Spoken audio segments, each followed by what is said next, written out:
teach a couple classes in university, and my answer to most universities who are worried about this is that they need to improve how they teach. I think that, first of all, kids are a lot smarter than they used to be.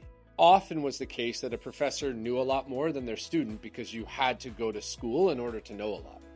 And that's not really true anymore. 90% of college students around the world report learning more from a YouTube class than a professor.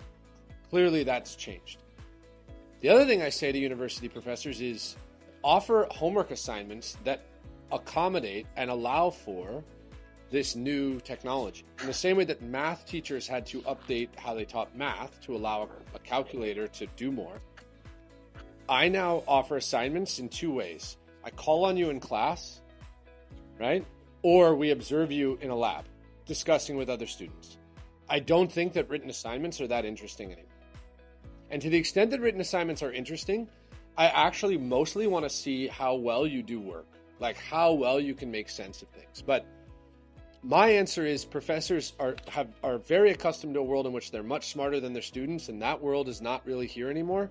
And they are very used to giving homework assignments that prove that people can do a bunch of work. And in fact, what we now need to do is prove that people can think well. To your question, are we raising a generation to be analytical?